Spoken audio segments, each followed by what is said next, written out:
Ladies and gentlemen, today I would like to read out my review of Neoliberalism and Hindutva, Fascism, Free Markets and the Restructuring of Indian Capitalism by Shankar Gopalakrishnan. 9 years have gone by since this text was published, and today we are in the midst of a set of coordinates that are accurately placed forth in the book in question, published in 2009. The aftermath of the 2014 general elections in India have been most ominous, with the rise of hate crimes against communities and the entrenchment of a moral police at multiple levels of our social reality, be it in the media, in educational institutions, and in the streets. The value of this work before us is in its diagnosis of the political strengths that have been drawn on by the Sangh, the Hindu right, in the germination of the mass base that it commands in the country today. Crucially, what sets apart Gopalakrishnan's approach from the discourse encountered in left liberal circles is an astute archaeology of political formations preceding the emergence of the NDA government and how it has effectively superseded earlier styles of political action, most notably the New Farmers movement and the rise of regional parties in the 80s. Crucial to apprehending such a development is untangling the alliance between Hindutva and neoliberalism as has emerged in the national constellation since trade liberalization in the early 90s. S. Gopalakrishnan's account seems to suggest that this in itself is a recent development whose logic can be thought only within the historic transition of a semi-controlled economy that India was up until the opening of its markets. While the strength of this book certainly rests on the unraveling of what the underpinnings of such an alliance may be, the arguments in themselves do warrant a closer inspection, particularly the charge levelled against Hindutva in its commodification of politics. We shall return to this later. In beginning with the political question, however, it is necessary to grasp how the effects of a certain politics, Hindutva, materializes in our society. According to S. Gopalakrishnan, the entry of capital into petty commodity production in India has much to teach us about this. As a form of economic exchange which bypasses both state mediation and the indentured nature of vestigial feudal agriculture, it is relatively autonomous from the mode of production which has achieved hegemony in India. To the historic bloc in power, it therefore represents its own exteriority, that which has not yet been subsumed into a channeling of labor power and supply chains which support the reproduction of state and capital. Between this is the possibility of a contestation which S. Gopalakrishnan points to, drawing on the legacy of the anti-fascist resistance harbored by Marxism, notably Greek-French sociologist Nico Poulantas's attempt at thinking how capitalist states construct the concept of an individual, identical to all other individuals but disconnected from them, with the only exception being their connection unity as represented by the state. N. Poulantas called this individualization the means via which the centralized bureaucratic state installs this atomization, and a representative state laying claim to national sovereignty and popular will represents the unity of a people as a nation. That is, split into formally equivalent monads, in quote. It is to be stated that this may be a limitation imminent to the form of a constitution itself, which partly serves its purpose as the document bearing the guarantee of rights for citizens, of whose binding principle is equality before law. Capitalist society, however, is foremost built on relations tied to the exchange of commodities.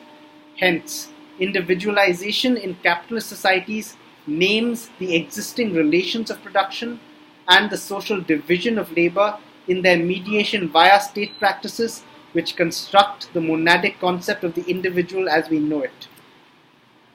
The individual here becomes the site where capitalist relations of production are constituted and reconstituted. In returning to the question which S. Gopalakrishnan raises, what happens when capitalist relations of production have not yet crystallized in their entirety in the mode of production in a society, as is the case with petty commodity production? While it is apparent how such a form of exchange escapes capitalist relations of production, petty commodity producers de facto possess ownership of the means of production, it is conceivable to dream of its emergence as a historic alternative at this stage of globalized industrialization, which facilitates the forms of trade and manufacturing we depend on. This is a question. Is it conceivable to dream of its emergence as a historic alternative at this stage of globalized industrialization, which facilitates the forms of trade and manufacturing we depend on? I doubt it. That said, the most militant organizations resisting the dispossession of their livelihoods, land and resources are precisely from the Red Corridor spanning through the southeastern states of India. This paper is not about the Maoist Nakshal insurgency, though it acknowledges the politics that informs it and why they fight. Historically, the first traces of Hindutva garnering a mass base was witnessed in the aftermath of the JP movement through the groundwork which facilitated such a rise, was done earlier. The Vishwa Hindu Parishad, VHP, founded in 1964, the Rashtriya Swayamsevak Sangh, RSS, 1925, and the Hindu Swayamsevak Sangh have over the years established themselves as committed social organizations whose outreach extends into most of the cities and many villages at the ground level. It is hard not to admire the intent and commitment taken to establish this, and any critique which apprehends their rise in simply cultural terms fails to account for the drive to political action that the organizations have garnered. At the level of shakas, daily meetings to the multiple organizations, and in parliament, the vision of a Hindu Rashtra is strived towards as we harbour in these borders what resembles the unmistakable totalitarian party. What is meant by this is that the only division that such a party harbours is that between society, in its mind a Hindu society, and its other, the foreigner. Its goal, effectively, is the subsumption of every other social organization into the values and the metric of the Sangh, consolidating a Hindu nation. To understand how the Sangh finds itself in this position, however, it is necessary to know the political vacuum that they arrogated for themselves in its entirety. An essential socio-economic consequence of the Green Revolution in India, particularly in the 1980s, was the rise of a rich peasant class who led the New Farmers movement. These years also saw the rise of the Mandal Commission, yet this is not adequately explored in S. Gopalakrishnan's account. The New Farmers movement, however, formed the bedrock of the regional parties that we see today. Parties such as the Telugu Desam Party, the Shikori Mani Akali Dal, and the Indian National Lok Dal. At its genesis, their campaign was built almost entirely on seeking minimum agricultural prices via state regulations. The reactionary nature of peasant movements is difficult to overlook, for while being led by almost entirely capitalized farmers who sought the state's withdrawal from agriculture, it would continue to assume that the state ought to regulate the prices of agricultural products. This narrow-mindedness ensured that the movement collapsed as soon as the markets were deregulated in 1991. The consequences of the New Farmers movement were not, however, limited merely to the agricultural sector, as Dalit and tribal movements took on the vocabulary of the above-mentioned larger organizations. As this came to be the common sense of Indian politics, even big businesses who had founded large monopolistic corporations since the 70s, largely reliant on state regulations to provide them with captive markets, found that they needed new directions of expansion.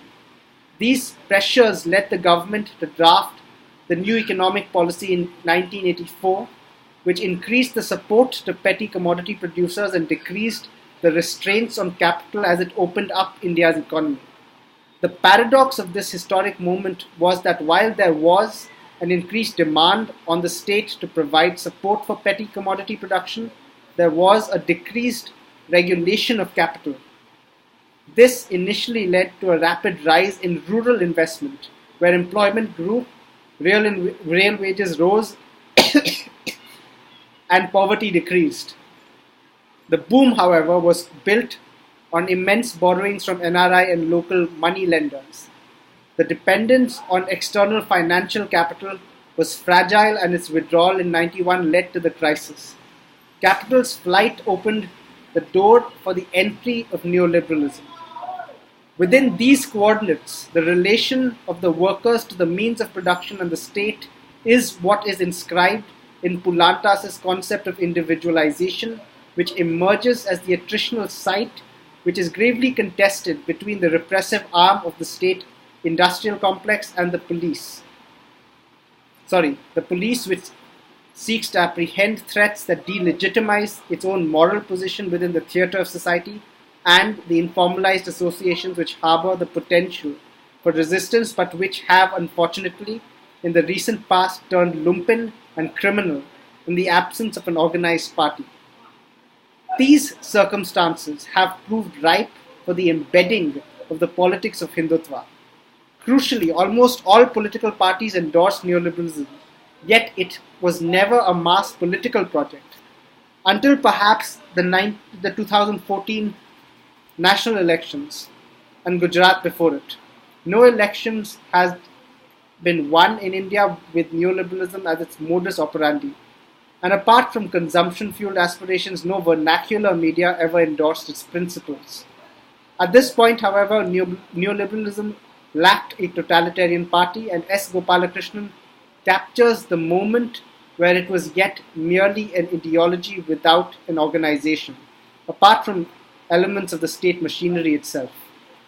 The discourse from the 80s, driven by regional parties and the vestigial New Farmers movement, was yet strong enough to block the subjugation of petty commodity production to capital, as neoliberalism's ideologues bemoaned vote bank politics and the blindness of the Indian masses to the miracles of the market.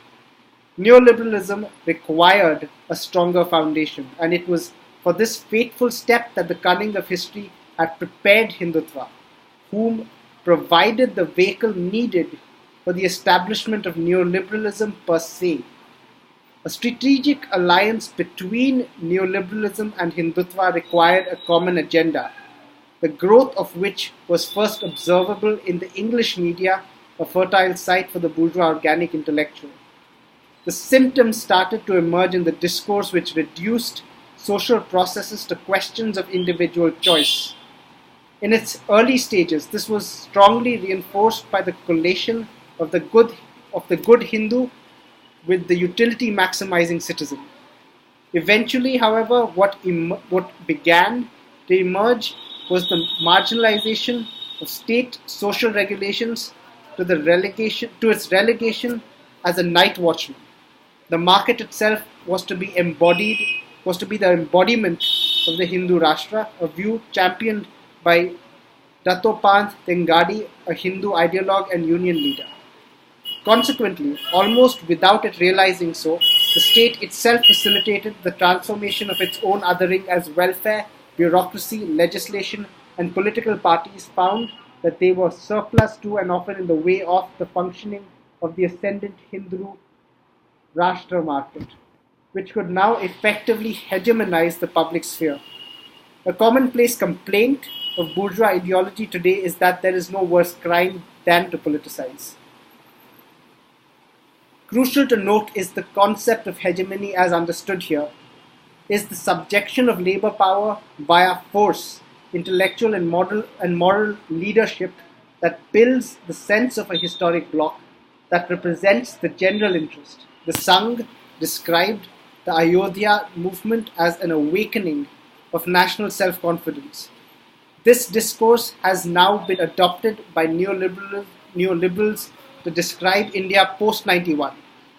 The eulogization of NRIs, for example, is strongly linked to the abundant foreign investment that funds Hindutva organizations as professional institutions are recalibrated to dissolve any commitments to social justice which perhaps with perhaps the only unifying goal being a vague opposition to terrorism and endemically regurgitating justificatory ideologies mimicked from the West.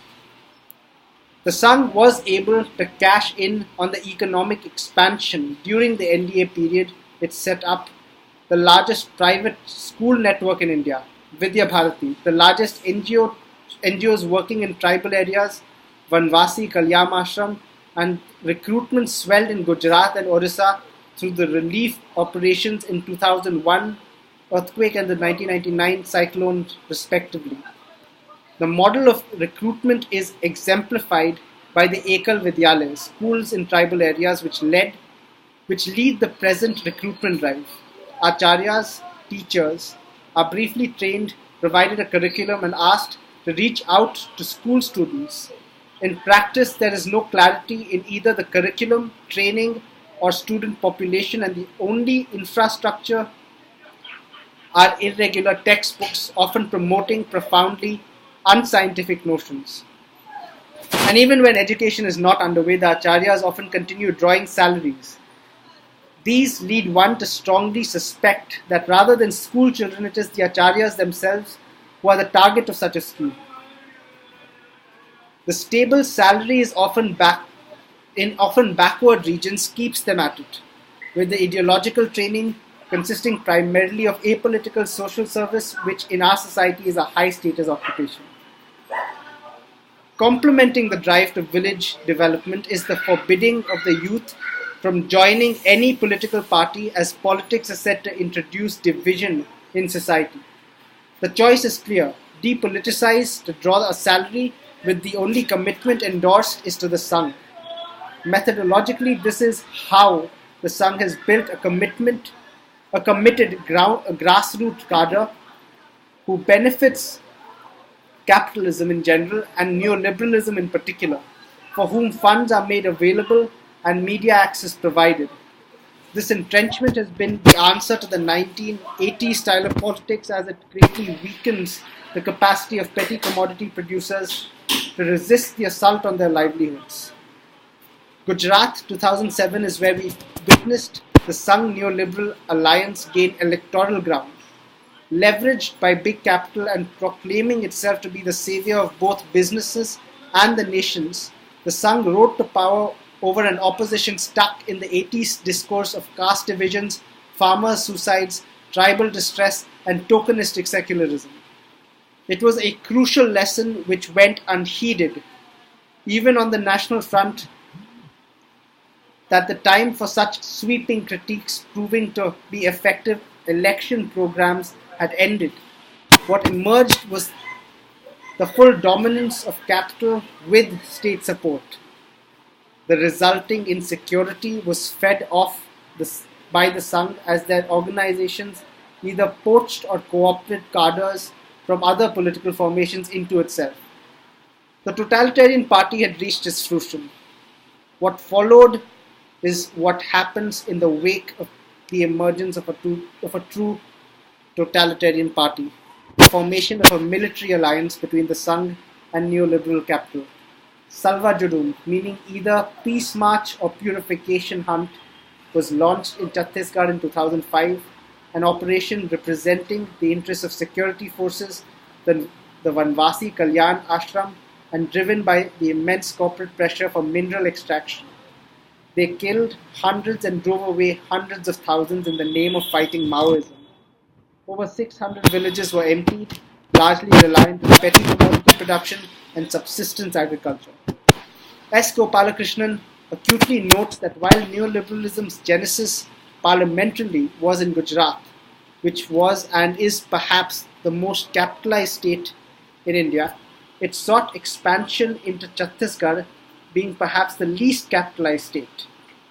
Fueled by the need to access ever greater mineral resources, this stage of expansion marked the shift from hegemony to violence. David Harvey has acutely framed this as symptomatic of a global phenomena that he calls accumulation via dispossession. The encounter with this political alliance on the ground is often in the form of its own commodification. Its most visible spectacles have been the yatras, which have been utilized as a mass marketing platform, selling tickets, tridents, clothes, and pictures, and what has been encouraged as a form of political participation itself is their sales. It was the Ayodhya movement, however, that converted the relationship of an individual and a physical object into the essence of their relationship with the movement itself. Accompanied by the fetishization of pujas, such a platform synced with the increase of advertisements in rural India, establishing the importance of brand as a basis for action. Hindutva's drive was to convert politics into a brand itself, endorsed via the purchases of merchandise, exhibitions, and or worship. The essential relation to uncover here is to comprehend how a brand is nothing other than the reification of the commodity concept. The Hindutva mobilization hence cannot be analytically exhausted via the categories of hate politics and Hindu chauvinism alone. The drive of its recruitment has been led by at least the partial satisfaction of the material and ideological needs of its cadres, while converting those needs into the driving force of individualization and the restructuring of social relations in favor of capital. S. Gopalakrishnan's thesis is that the partial coordination of interests between capital and large sections of petty commodity producers constitutes the sense of identity that binds the movement. This is how Hindutva has fundamentally reconstructed Hindu identity to mean 1. Individualized support for its movement, membership in its organizations, and participation in its violence.